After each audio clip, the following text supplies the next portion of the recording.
ঠিক আছে? তো chronic long standing infection of the mucosa of the middle ear cleft or a part of the cleft characterized by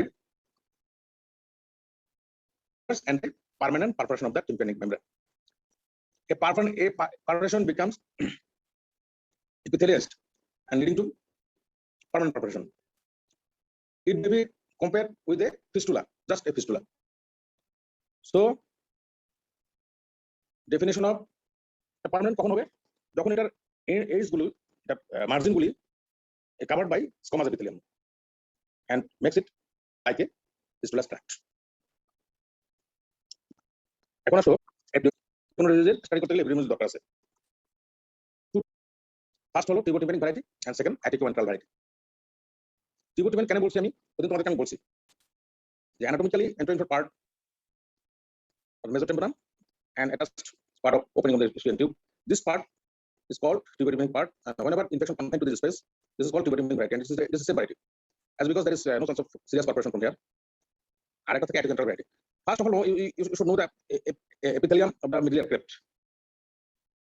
The tubotympanic variety, it is ciliated columnar epithelium. In the anterior part, in the middle part, it is cuboidal epithelium, and lastly, the attic. This is a pavement epithelium, like squamous epithelium, but it is not a squamous epithelium. The squamous epithelium, it means skin.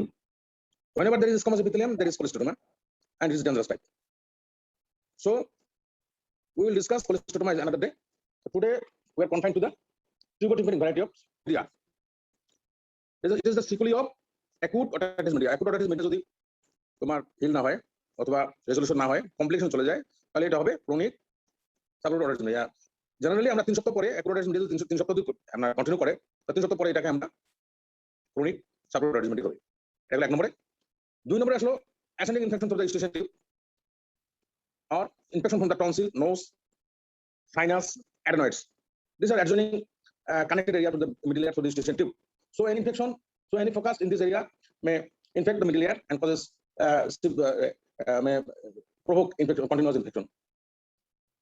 And lastly, mycotoria. Persistent mycotoria, sometimes it results from allergy or inhalants or ingestion such as milk, eggs, or any allergic particles. So these 3 points are etiology of permanent discharge leading to chronic sabbatical otitis media. And lastly, persistent mycotoria due to allergy or due to ingestion of some. It means localized to the mucosa. এটা হলো important কথা। এটা মিউকোসার মধ্যে localise থাকে। তোমরা জানো যে যে কোনো ক্রনিক ইনফ্লামেশন বা ক্রনিক ইনফেকশন, ক্রনিক ইনফ্লামেটরি প্রসেসে কি হয়? Destructive process and healing process go hand by hand. একটাকে একটা চলতে থাকে, দুটো একসঙ্গে চলতে থাকে। তো দুইটা জিনিসের উপরে ডিপেন্ড করে একটা virus of the organism or এটা পাবো, সেটা কোথায় পাবো? টিউবোটিম্যানিক ভ্যারাইটিতে আমরা সবসময় পারফরমেন্স করব পার্স টেন্সার। Again you have to know what is pars tensa. তোমরা জানো পার্স টেন্সার কি? হ্যাঁ, ম্যালিউলার ফোল্ড দিয়ে ভাগ করি।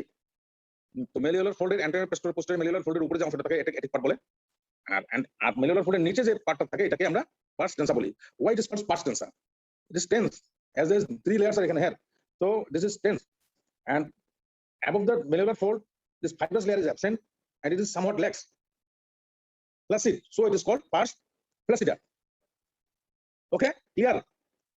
টিউবোটিম্যানিক ভ্যারাইটিতে পারফোরেশনটা থাকবে পার্স টেন্সাতে, always pars tensa. This is called central perforation.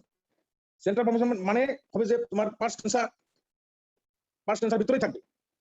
এটা টিউবোটিম্যানিক মার্জিনকে অথবা অ্যানুলাসকে টাচ করবে না। Whole of the circumference is formed by pars tensa. এই কথাটা মনে রাখবে তোমরা। এই জিনিসটা অনেকে বোঝে না, পরীক্ষাতে এটা অনেক সময় আঁকে দেওয়া হয় যে পার্স সেন্ট্রাল পারফোরেশন দেখাও, অ্যাটিক পারফোরেশন দেখাও, marginal perforation. This is 3 types of perforation and it is only exclusively this central perforation for টিউবোটিম্যানিক variety, and other 2 varieties are marginal perforation and attic perforation. These are dangerous type. Aticoventrale variety তে এই দুটো পাওয়া যায়, আর central perforation always টিউবোটিম্যানিক ভ্যারাইটিতে পাওয়া যায়। এই গেল, এই জিনিসটা তোমরা ক্লিয়ার করো, এবং এটা খুবই যদি এক্সামিন করি তাহলে একটা ছিদ্র পাবো বা একটা পারফোরেশন পাবো কিন্তু পার্স টেন্সার। ওকে, ক্লিয়ার? পার্স টেন্সার ভিতর দিয়ে না, ওই পারফোরেশনের ভিতর দিয়ে আমরা যদি মিউকোসা দেখি তাহলে কি পাবো? যদি অ্যাক্টিভ স্টেজে থাকে তাহলে এটা ড্রাই পাবো, আর যদি অ্যাক্টিভ স্টেজে থাকে তাহলে ওখানে আমরা মিউকোসাটা ডাল পাবো, এবং এখানে অনেক সময় পলিপ থাকতে পারে, ঠিক আছে, ইডেমা পাবো, এই ধরনের পাবো। 3 নম্বর কি আসো? পলিপ পাবো। Polyp may come out through the perforation into the external urinary canal. আর কি দেখবো আমরা? Ossicular chain. এখন আসো, জেনারেলি টিউবোটিউবিনিক ভ্যারাইটিতে অসিকুলার চেইন ইনট্যাক্ট থাকে, but sometimes to some extent there may be ossicular disruption or erosion, especially long process of incus. From anatomy, you know, this bone is very much vulnerable of these 3 types of bones: malleus, incus, and stapes. This stapes got little blood supply, so this is the bone firstly affected due to avascular necrosis. So any blood supply hampering the nutrition of long process of incus among the 3 bones. খেয়াল থাকবে প্যাথোলজিতে পারফোরেশনটা কি আছে, central অথবা marginal অথবা এটি। তারপর পারফোরেশনের ভিতর দিয়ে আমরা কি দেখবো, এটা ইনঅ্যাক্টিভ কি ড্রাই থাকলে তো ডাল পাবো, কোনো কিছু পাওয়া যাবে না। আর যদি আমরা অ্যাক্টিভ ইনফেকশন পাই সেখানে এডিমা পাবো, ডিসচার্জ পাবো, এবং মিউকোসাটা ভ্যালভেটি হবে, এডিমা থাকবে, ঠিক আছে। আর কি হতে পারে? Edematous sagging of the mucous membrane that causes polyp may come out through the central perforation of the external urinary canal. আর অসিকুলার চেইন দেখবো, generally ossicular chain in the tubotympanic variety intact থাকে, but maybe in some extent it may involve the long process of incus. এখন আসো, sclerosis থাকতে পারে। এটা কি? এটা হলো hyalinization and subsequent calcification of the submucosa of the middle ear plate. তোমার প্যাথোলজি পড়ো নাই, কালেক্টেড হয়। So it's everything this is the thing, nothing else. আর কি থাকে? সামস্টেন্স ফাইব্রোসিস থাকে, অ্যাডিশন থাকে, হিলিং হলে যা হয় আর কি, এটা হবে। খুব ইম্পর্টেন্ট, সেটা হলো ব্যাকটেরিওলজি।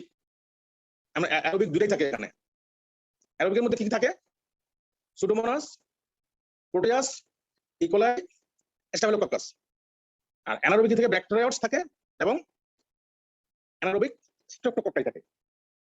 अगेन খেয়াল রাখবা, তাহলে কি কি থাকে ব্যাকটেরিওলজিতে? আর অ্যাক্টিভ মানে সোজা কথা, যখন এখানে ইনফ্লামেশন থাকে, পাস থাকে, ইডিমা থাকে, সেটা অ্যাক্টিভ। আর ইনঅ্যাক্টিভ যখন কোনো ইনফ্লামেশন থাকে না, সেটা হলো inactive.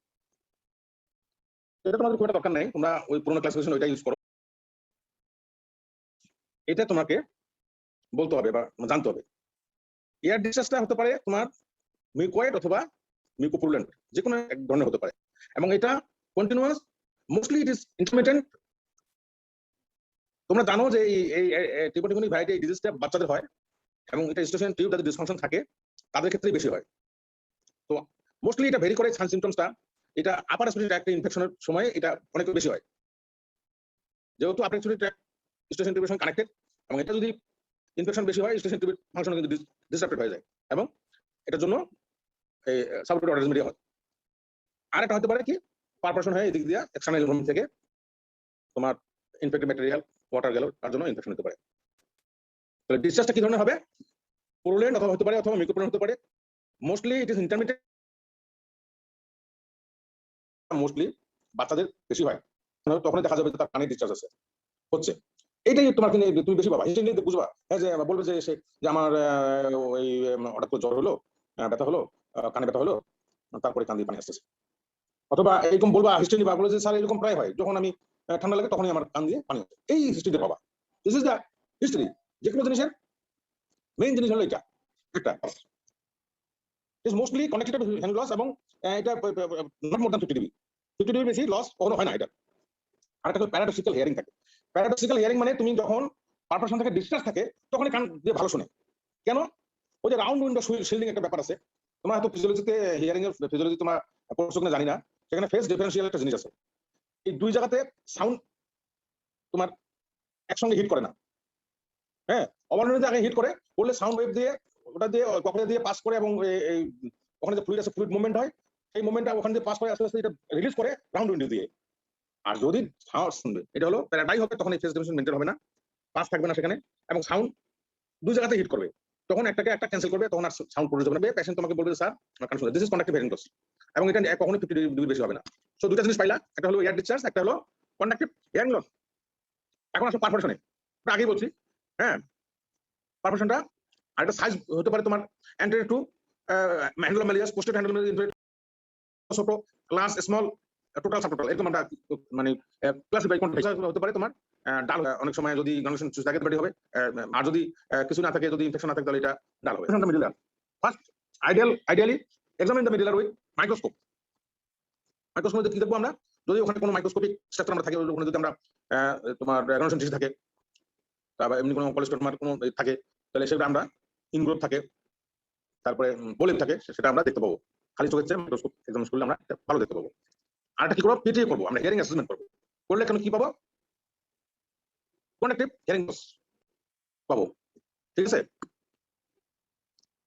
Low frequency hearing loss বেশি থাকবে। আর এটা পাস কালচার করবো, কি অর্গানিজম আছে, তো অ্যান্টিবায়োটিক দিতে হবে। আমার লক্ষ্য থাকবে এটা কানটা ড্রাই করা। So organism should be tested. তো কালচার এন্ড সেন্সিটিভ করে আমরা কালচার সেন্সিটিভের জন্য পাস করাই দেবো। এই আর একটা করতে পারি ইনভেস্টিগেশনে, সিটি স্ক্যান অথবা মাস্টার কাউন্স ভিউ করতে পারি, যে এটা এক্সপ্রেশন দেখার জন্য বা এটা কি অবস্থায় আছে নাই। এই এখন আসো treatment to dry the air. First of all এক নম্বর হচ্ছে তোমার টয়লেটিং।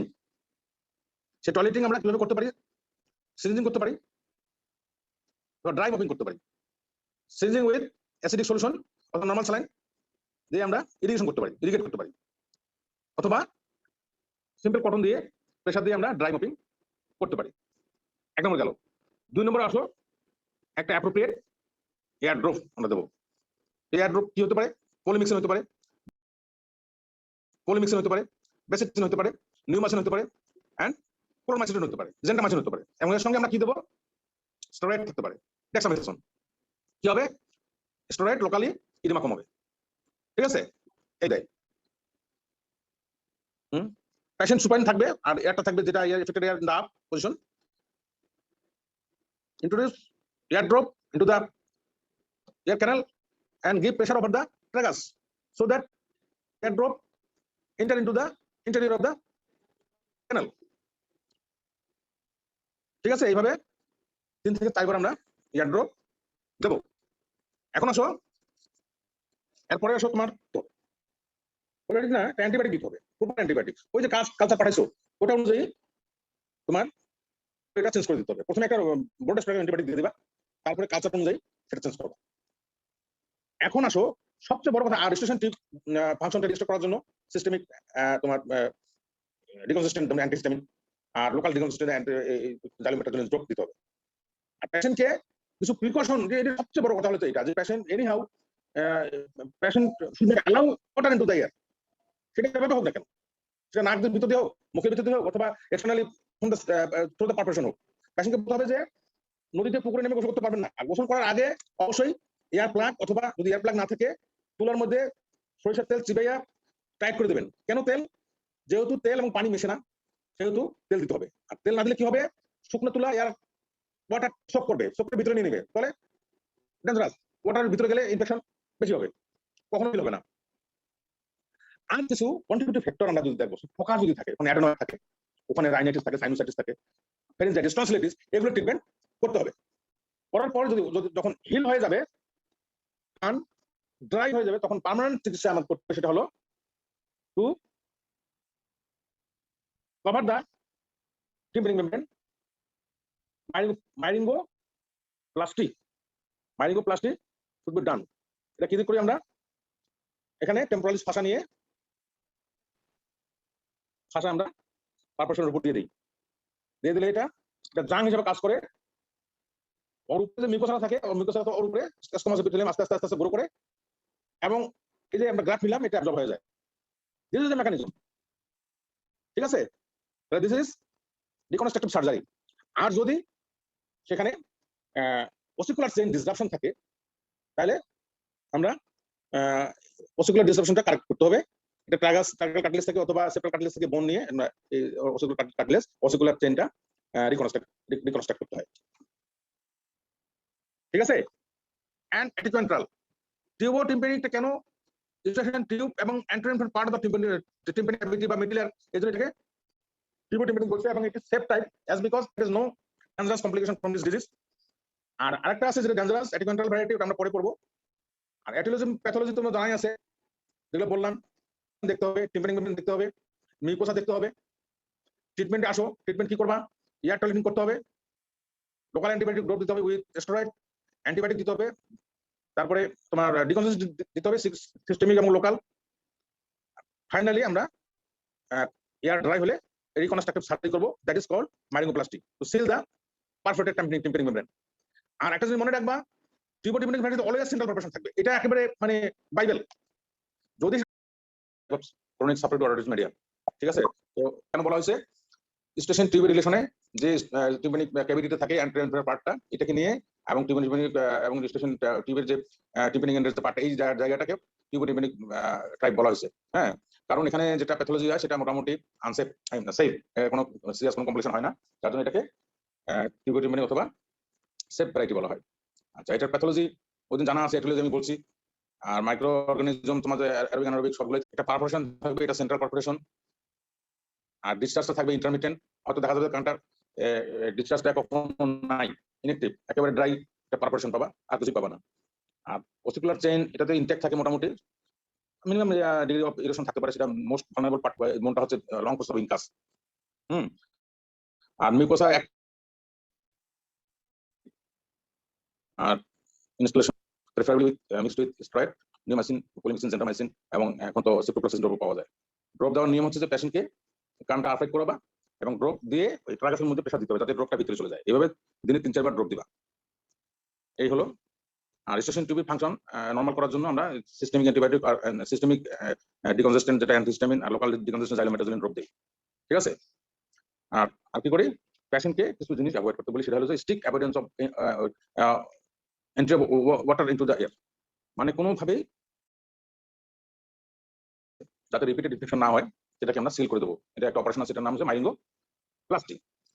যে কোনো রিপেয়ারের ঘটনাকে কি বলে? প্লাস্টি বলে। সো আমাদের কাজ হবে যে পারফোরেশনটা আছে, সেন্ট্রাল পারফোরেশনটা আছে, ওটা আমরা একটা ফাঁসা দিয়ে জাং বানাই দেবো নিচ দিয়ে, আর উপর দিয়ে টিম্পানিক মেমব্রেনের রেমিনেন্টটা থাকবে, ওটা আস্তে আস্তে গ্রো করবে চতুর্দিক থেকে। এটা হলো নিয়ম। ফাঁসা এখানে কানের নিচে টেম্পোরাল মাসল যে আছে, মাসল কাভার থাকে টেম্পোরাল ফাঁসা, ওখান থেকে নিয়ে আমরা ওখানে দিয়ে দেবো, জাং হিসেবে ব্যবহার করবো। জাং মানে কদুর জাং দেখছো, সিমের জাং, ক্রনিক সাপোরেটিভ অর্ডারিস মিডিয়া। আচ্ছা, এটাকে আমরা কি বলি? ডেঞ্জারাস জিনিস। এই কোলেস্টেরল কি করে? বোন এরোশন করে, সেখানে করতে পারে, পোটেনশিয়ালি ড্যামেজ। সেফ ভ্যারাইটি, কোনো মানে ডেঞ্জারাস বা সিরিয়াস কোনো কমপ্লিকেশন হয় না। হ্যাঁ, টিউবোটিম্পানিক ভ্যারাইটি। এখন এটা অ্যাটিকোএন্ট্রাল মেমব্রেনের যে উপরের পার্টটা যেটা ল্যাক্স থাকে, এন্ট্রাম মানে অ্যাডজয়নিং এয়ারস যেগুলো থাকে। সো প্রশ্ন সুপরের পার্ট তোমার টিউবোটিম্পানিক পার্ট, টিউবোটিম্পানিক এটা ডিজিজ, এখানে কোনো সিরিয়াস কমপ্লিকেশন হয় না। কিভাবে ফর্ম হয়? ওই যে বলছি না, রিট্রাকশন পকেট থিওরি আছে, তোমরা জাস্ট এটা এত কঠিন জিনিস তোমরা এটা করবে না, শুধু এটা বুঝতে পারবা। এটা কি রেজিস্ট্রেশন টিউব যদি ডিসফাংশন থাকে, তো ওই যে আমাদের যে attic part of tympanic membrane, তোমরা জানো না যে anterior malleolar fold, posterior malleolar ফোল্ডের যে উপরে থাকে অ্যাটিক যে পার্টটা, যেটা পার্স, সেই পার্স ভেলোসিটি কিন্তু ফাইব্রাস টিস্যু থাকে না, যার জন্য ল্যাক্স থাকে। হ্যাঁ, এবং any negative pressure in the middle ear cleft causes retraction of this part leading to a pocket formation, and when there is pocket formation there is collection of discomated epithelium, and this discomated epithelium causes cholesteatoma. So in the cholesteatoma হলো কি জিনিস?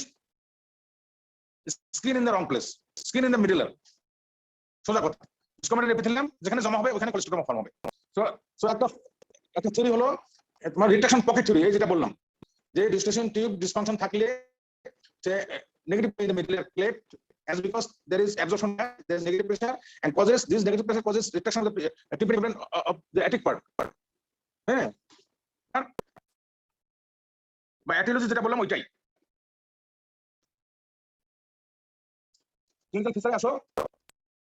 Hello, এর ডিসচার্জটা এটা কিন্তু তোমাদেরকে ধরা হবে পরীক্ষায়, যে describe the character of discharge of atticoantral variety of CS, ঠিক আছে? আচ্ছা, ডিসচার্জটা কিরকম হবে? স্ক্যান্টি হবে। হ্যাঁ, it is continuous, scanty, foul smelling, sometimes blood stain. এই 4-5টা জিনিস তোমাকে খেয়াল রাখতে হবে। টিউবোটিউবিন ভ্যারাইটি কি হলো? ইন্টারমিটেন্ট, কখনো কানটা সম্পূর্ণ ভালো হয়ে যায়, কোনো ডিসচার্জ পাবে না, একদম সুন্দর, শুধু একটা পারফরমেশন পাবা।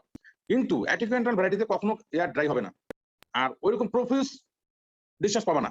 ডিসচার্জটা হবে স্ক্যান্টি, তারপরে কি হবে? Foul smelling, sometimes blood stain. ঠিক আছে? এখন আসো hearing loss. Hearing loss depend করে তোমার প্যাথোলজির উপর।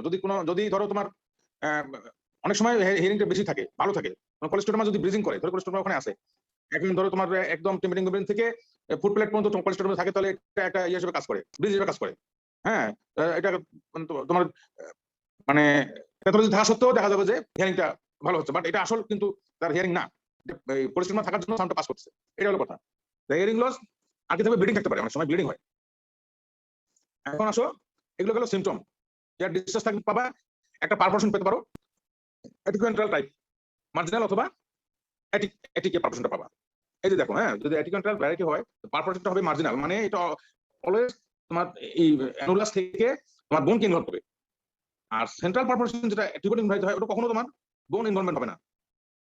ঠিক আছে? বনি মার্জিনকে ইনভলভ করবে না। জাস্ট এই পয়েন্টগুলো ইয়ে করো। হ্যাঁ, সেটা হলো যে how cholesteatoma erode bone. Main dangerous জিনিসটা হচ্ছে erosion of bone by cholesteatoma. That's why it is dangerous. Bone erosion করে ব্রেনে চলে যাবে, ব্রেনে গিয়া ইন্টারনাল কমপ্লিকেশন করবে। That is why it is dangerous. এখন একটা কোশ্চেন থাকতে পারে যে হাউ কোলেস্টোমা এরোড বোন। মানে আগের ধারণা করা হতো যে এটা প্রেশার নেক্রোসিস করে, but now it is this idea sense that cholesteatoma destruct bone by enzyme. কি কি এনজাইম আছে? প্রোটোলাইটিক এনজাইম থাকতে পারে, কোলাজিনেস থাকতে পারে, ফসফেটেস থাকতে পারে। দিয়ে কি করে? অস্টিয়াইটিস করে এবং বোন ডিস্ট্রাকশন করে। কোলেস্টোমা কি করে? অ্যাসিড ফসফেটেস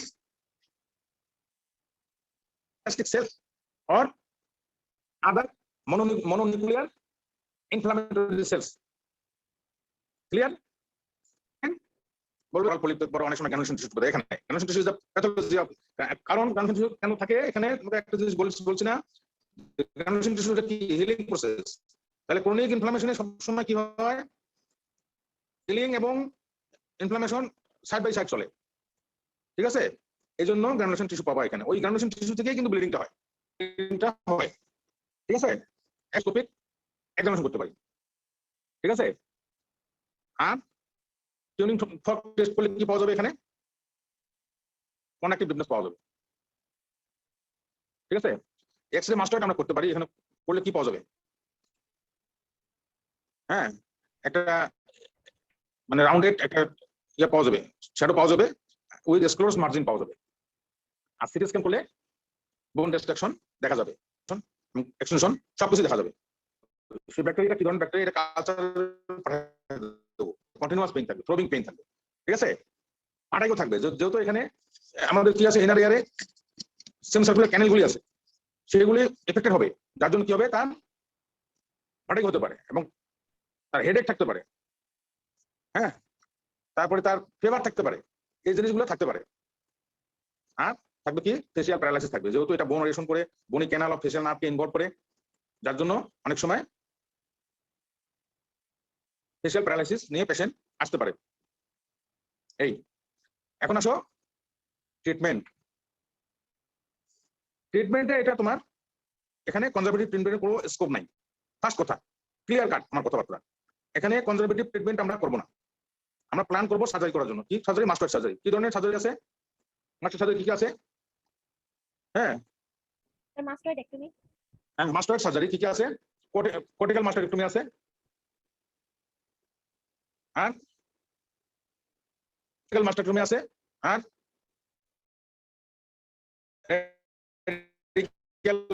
মাস্টারটমি আছে। কোরিক্যাল, মডিফাইড রেডিক্যাল, টাইপ মাস্টারটমি আছে। আর মডিফাইড রেডিক্যাল মাস্টারটমি করার চেষ্টা করবো, যে বোনগুলি নষ্ট হয়ে ফেলে দেবো, এগুলো বোন মোটামুটি আসলে এখানে থাকে না, এখানে food plate, establish food plate ছাড়া কিছুই থাকে না। হ্যাঁ, chronic subarachnoid dysmenorrhea আমরা একদিন পড়বো। Hematoma may be defined as a bag, এটা ব্যাগ, হ্যাঁ, bag or sac in the middle ear cleft, ওই মিডল ear cleft এর মধ্যে একটা স্যাক অথবা ব্যাগের মতো জিনিস, lined inside by keratinized epithelium, lined inside by keratinized epithelium, comma, enforced externally by fibroelastic tissue, enforced externally by fibroelastic tissue, this keratin material, dead and living bacteria, and sometimes cholesterol arranged in concentric laminated form. Theory আছে বাবা, একটা old theory তে বলা হতো যে pressure necrosis, but nowadays this theory is discarded, obsolete, মানে এটা বিশ্বাস করা হয় না। প্রেসার কি, যে enzymatic destruction of bone. What are these enzymes? ওই যে বললাম collagenase, acid phosphatase and other and various proteolytic enzymes, cystic cells and the mononuclear inflammatory cells. Detection pocket কিভাবে হয়? তোমাদের বলছেন না পার্স ফ্লাসিডা, tympanic membrane দুইটা পার্ট আছে না? তো tympanic membrane দুইটা পার্টের যে ক্যারেক্টার তোমরা জানো? পার্স ফ্লাসিডা ওখানে কি থাকে? পার্স ফ্লাসিডা কি উপরের পার্টটা, অ্যান্টেরিয়র পোস্টার মেলিয়ার ফোল্ডের উপরে যে পার্টটা থাকে এটাকে পার্স ফ্লাসিডা বলে। এই পার্স ফ্লাসিডার মধ্যে ফাইব্রাস টিস্যু থাকে না, তার জন্য এটা ল্যাস থাকে, এবং যখনই ইনস্টেশন টিউব আমার ডিসফাংশন হয় তখনই negative pressure in middle ear cleft. This negative pressure of middle ear cleft causes retraction of this left tympanic membrane towards the middle ear and form a retraction pocket. And whenever this pocket forms, there is collection of desquamated epithelium in the pocket and resulting in the cholesterol formation. This is the pathology. Okay, meningitis এর ডেফিনিশনটা, inflammation of the লেপ্টোমেনিনজেস। আচ্ছা, meninges কয় ধরনের আছে? Meninges কয়টা layer আছে? তিনটা layer. কি কি আছে? ডুরা ম্যাটার, অ্যারাকানয়েড ম্যাটার আর পায়া ম্যাটার। আচ্ছা, এই দুটাকে, এই তিনটাকে আবার দুভাগে ভাগ করছে। সেটা হলো, একটা হলো লেপ্টোমেনিনজাইটিস, একটা হলো পেকিমেনিনজাইটিস। ডুরা ম্যাটারটাকে বলছে পেকিমেনিনজাইটিস, আর অ্যারাকানয়েড ম্যাটার আর পায়া ম্যাটারকে বলছে লেপ্টোমেনিনজাইটিস। অ্যাকচুয়ালি মেনিনজাইটিস মিন করতে আমরা লেপ্টোমেনিনজাইটিসকে বলি, এটা হলো অ্যারাকানয়েড এবং পায়া ম্যাটার ইনফ্লামেশন। ঠিক আছে? এটা কিভাবে হয়? Invasion of the microorganism or infection into the CSF through various routes. এই রুটের মধ্যে কি কি আছে? হেমাটোলজিক্যাল বা থ্রো ব্লাড, আর একটা আছে direct extension of infection from the ear to meninges. In acute cases, it is always more or less through blood-borne, and in chronic cases, direct extension of bone or by retrograde thrombophlebitis. Okay, in children it is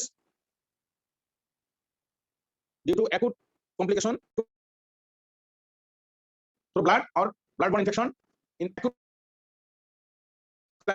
সেটা হলো, একটা হলো presence of infection, আর একটা rest intracranial tension বা IOP বলে, আর একটা হলো meningeal or cerebral irritation. এই তিনটাকে আমরা যদি সাইন সিম্পটমে করি তাহলে আমরা মেনিনজাইটিসের সাইন সিম্পটম পেয়ে যাব। একটা হলো due to presence of organism, কি হয়? Rise of temperature, it is usually 102 to 104 degree per night. আর কি থেকে? Due to rest intracranial tension কি হয়? হেডেক হয়, নেক রিজিডিটি হয়, ফটোফোবিয়া হয়। Sir, due to rest intracranial tension, আর একটা হলো due to meningeal or cerebral irritation. সেগুলো কি কি? জেনারেলাইজ করলে আমরা পাই that is rise in temperature from 100 to 104 degree Fahrenheit, headache থাকবে, নেক রিজিডিটি থাকবে, ফটোফোবিয়া থাকবে, মেন্টাল ইরিটেবিলিটি থাকবে, নসিয়া ভমিটিং থাকবে, ড্রাউজিনেস থাকবে, এটা আস্তে আস্তে কমার দিকে চলে যাবে। আর কি থাকবে? ক্রানিয়াল নার্ভ পালসি থাকতে পারে। মেনিনজাইটিসের নেক রিজিডিটি পাওয়া যায় আমরা যদি নেকটাকে ফ্লেক্স করি, তোমার চিনটাকে যদি আমরা স্ক্যান, মাইনিক সাইনটা কি? আমরা পেসকি সাইন, এটা কি? Flexion of the neck, papilloedema পাবো। ঠিক আছে? যদি লেডি দেখি পাংচার করবো, সিটি এমআরআই করলে পাওয়া যায়, বাট এটা খুব ইন্টারেস্টিং, খুব ভালো পাওয়া যায় না। এখন লাম্বার পাংচার করো, লাম্বার পাংচার করলে কি পাবো? প্রেসারটা রাইজ পাবো। ঠিক আছে? এখন আর কি পাবো? সিএসএফটা টার্গেট পেতে পারি, হ্যাঁ, পাঁচ থাকবে এখানে, আর সেল কাউন্ট বেড়ে যাবে 1000 পার ml হয়ে যেতে পারে। আর কি বায়োকেমিক্যালি কি পাবো? প্রোটিনটা রাইজ করবে, গ্লুকোজটা কমে যাবে, আর ক্লোরাইড একদম ডিমিনিশ, ক্লোরাইড থাকবে না। এটা হলো তোমার সিএসএফ কালচার পাঠাতে হবে, কারণ to select appropriate antibiotic treatment. এখন আসো ট্রিটমেন্ট, একটা ব্রড স্পেকট্রাম অ্যান্টিবায়োটিক শুরু করে দেবো, and then sense the antibiotic according to the result of culture and sensitivity of CSF. Surgical treatment করতে হবে, যদি অ্যাকুট স্টেজে আসে তাহলে মাইল্ড মোডিফিকেশন করতে হতে পারে, অথবা কর্টিক্যাল মাস্টার ট্রিটমেন্ট করতে হতে পারে। আর ক্রনিক থাকে যদি হয়, অ্যাডিকন্টাল ভ্যারাইটি থাকে, তাহলে আমরা কি করব, এমআরএম করব, মডিফাইড রেডিক্যাল মাস্টার ট্রিটমেন্ট, অনেক সময় রেডিক্যাল মাস্টার ট্রিটমেন্ট করতে হতে পারে। ওকে, এখন টু দ্য প্যাথোলজি পরিষ্কার থাকলে আমরা করে দেবো। তারপর আরো যদি ম্যালিগনেন্সি থাকে, মুখ থাকে এগুলো তাহলে মানে এয়ার ইনফেকশন থেকে যে অ্যাবসেস, ব্রেন অ্যাবসেস হয় সেটাকে অটোজেনিক ব্রেন অ্যাবসেস বলে। ঠিক আছে, তোমার স্ট্যাটিস্টিক্স দেখো, abscess and cerebral abscess, abscess and cerebral abscess, 2/3 আর 1/3 হয় expect mode of causes of brain abscess একই রকম মেনিনজাইটিসের মতো, সেটা হলো তোমার ইয়ে দিয়ে হয়, ব্লাড বোন হতে পারে, আর এক্সটেনশন অফ ব্রেন বা erosion of bone by cholesteatoma or by erosion, মানে ডাইরেক্ট বোন ভেদ করে হতে পারে। আর একটা হতে পারে যে ভেনাস সাইনাস দিয়ে, সেটা হলো রেট্রোগ্রেড ভেনাস থ্রোম্বোফ্লেবাইটিস। কি হতে পারে, বোথ অ্যারোবিক এন্ড অ্যানারোবিক দুইটাই থাকে।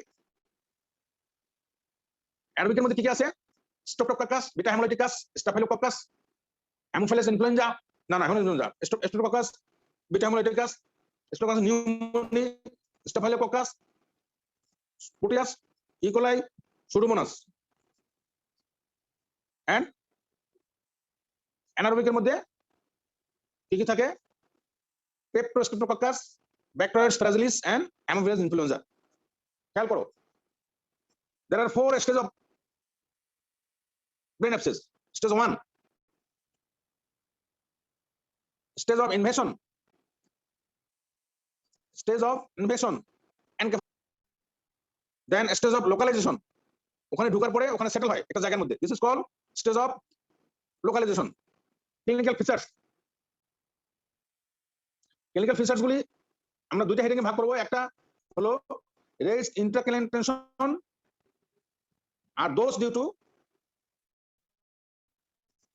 ফোকাল এফেক্টেড, যে জায়গায় যে ধরনের অ্যাবসেস হবে সেই ধরনের সাইন সিম্পটম দিবে। সেরিব্রাল অ্যাবসেস হলে একরকম দিবে, আর সেরিব্রাল অ্যাবসেস বা টেম্পোরাল লোব অ্যাবসেস হলে এক ধরনের, সেটাকে ফোকাল সাইন বলে সেটাকে, হ্যাঁ, বা লোকাল এরিয়া ইনভেশনের জন্য যেটা হয় সেটা ইন্টারকানেকশন, এটা জেনারেলাইজড। এখন আসো sign and symptoms due to raised intracranial tension.